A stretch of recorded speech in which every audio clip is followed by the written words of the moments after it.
Halo Chatwak Tait, sepak bola Indonesia kembali mencatatkan sejarah baru. Pemerintah bersama DPR RI resmi memberikan lampu hijau bagi proses naturalisasi 5 pemain diaspora untuk bergabung memperkuat timnas Indonesia, baik di sektor putra maupun putri. Keputusan penting ini disampaikan pada rapat kerja bersama Komisi ke-10 dan Komisi 13 DPR RI di Gedung DPR atau MPR Senayan, Jakarta, Selasa 26 Agustus tahun 2025.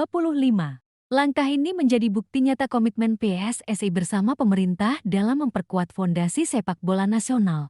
Bukan hanya demi prestasi jangka pendek, tetapi juga untuk pembangunan jangka panjang. Ketua Umum PSSI Erick Thohir menegaskan bahwa persetujuan ini bukan sekadar persoalan teknis sepak bola, tetapi menyangkut mimpi besar bangsa Indonesia untuk bisa sejajar dengan negara-negara kuat di dunia. Lantas, siapa saja kelima pemain yang segera menyandang status warga negara Indonesia WNI ini? Mari kita ulas secara lengkap.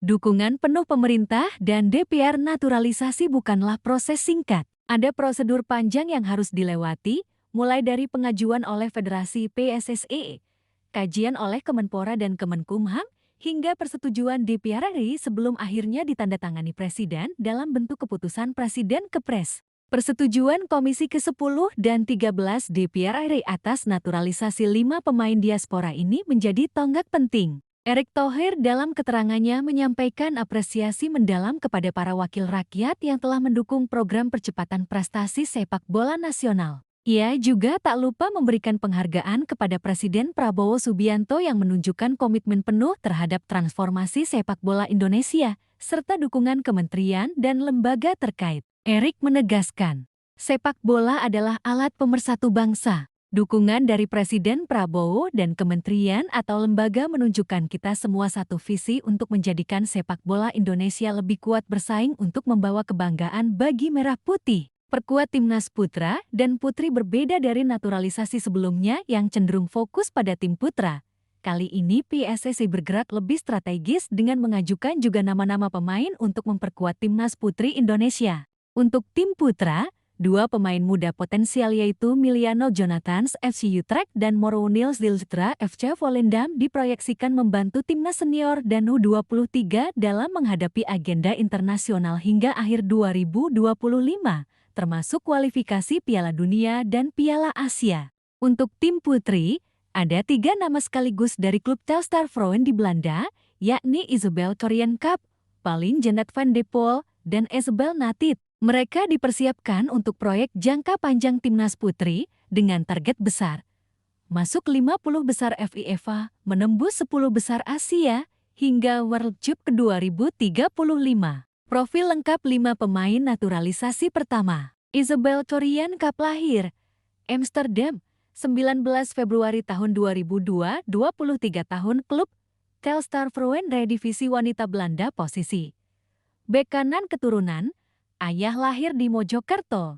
Isabel Kap merupakan sosok bek kanan modern dengan kemampuan bertahan solid dan rajin membantu serangan. Di Telstar Vrouwen, Isabel dikenal punya kecepatan serta disiplin tinggi dalam menjaga area pertahanan. Kehadirannya di timnas putri Indonesia akan menambah kekuatan lini belakang yang selama ini sering jadi titik lemah. Selain kemampuan teknis, Isabel punya semangat besar untuk memperkuat Indonesia. Latar belakang keluarganya yang berasal dari Mojokerto membuatnya merasa punya ikatan emosional dengan tanah air. Kedua, Pauline Jeannette van de Poel lahir Haarlem, 12 Maret tahun 2003, 22 tahun, klub Telstar Vrouwen Divisi Wanita Belanda posisi bek kiri keturunan.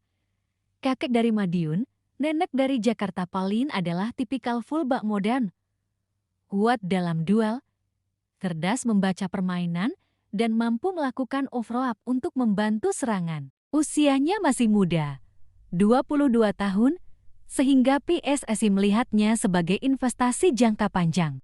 Dengan darah Indonesia dari Madiun dan Jakarta, Pauline mengaku antusias bisa membela Garuda Pertiwi. Ia bisa menjadi tandem ideal bagi Isabel Kap di lini belakang, membentuk pasangan bek sayap yang solid. Ketiga, Isabel Natit lahir Amstelveen, 6 Maret tahun 2003, 22 tahun, klub Telstar Vrouwen Divisi Wanita Belanda posisi penyerang sayap keturunan. Kakek lahir di Bandung.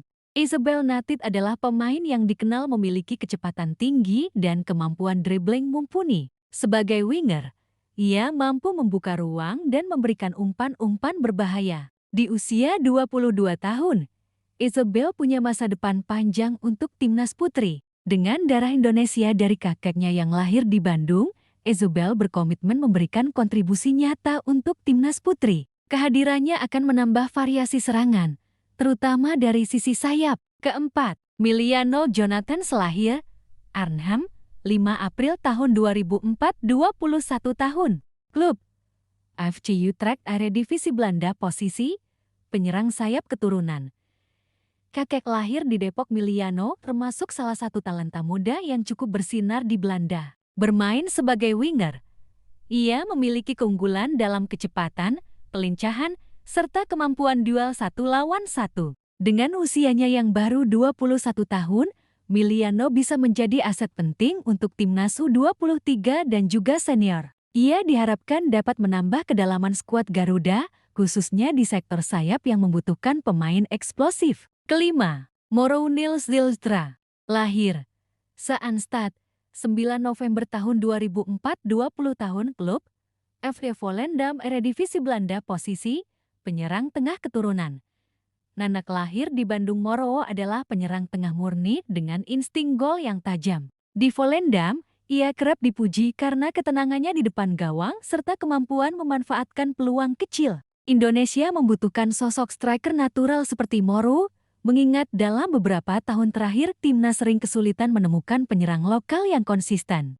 Dengan usia baru 20 tahun, Mauro masih bisa berkembang pesat dan berpotensi menjadi mesin gol Garuda di masa depan. Proses selanjutnya, menunggu kepres setelah persetujuan DPR.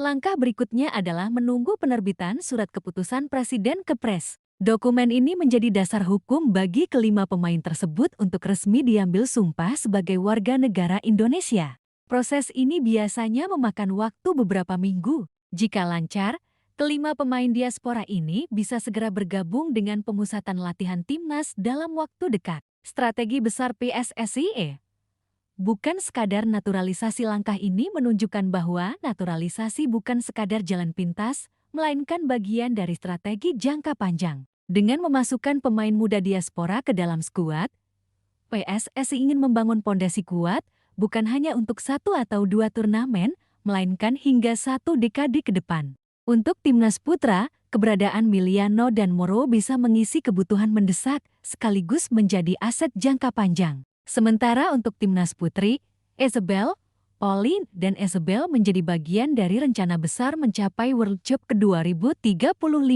Target yang dicanangkan PSSI antara lain: timnas putri masuk 50 besar FIFA, masuk 10 besar Asia, lolos ke AFC Women's Asian Cup, berkompetisi di FIFA Women's World Cup 2035. Ini menunjukkan bahwa transformasi sepak bola Indonesia kini menyentuh 2 sektor sekaligus, putra dan putri. Itulah ulasan lengkap mengenai 5 pemain diaspora yang segera resmi menjadi warga negara Indonesia untuk memperkuat timnas Garuda, baik di sektor putra maupun putri. Kehadiran Miliano Jonathan, Mauro Nils Zylstra, Isabel Korean Cup, Pauline Jeanette van de Poel, dan Isabel Natit bukan hanya sekadar tambahan kekuatan di lapangan, tetapi juga simbol harapan baru bagi masa depan sepak bola Indonesia. Langkah ini menegaskan bahwa sepak bola adalah alat pemersatu bangsa. Dengan dukungan penuh dari Presiden, DPR, serta seluruh elemen terkait, cita-cita membawa Indonesia ke panggung dunia bukan lagi mimpi yang mustahil. Cekotek akan terus mengawal perjalanan mereka, dari proses naturalisasi hingga debut bersama timnas merah putih. Semoga dengan hadirnya pemain-pemain keturunan ini, prestasi sepak bola Indonesia semakin berkibar, membawa kebanggaan bagi seluruh rakyat. Salam Garuda di dadaku!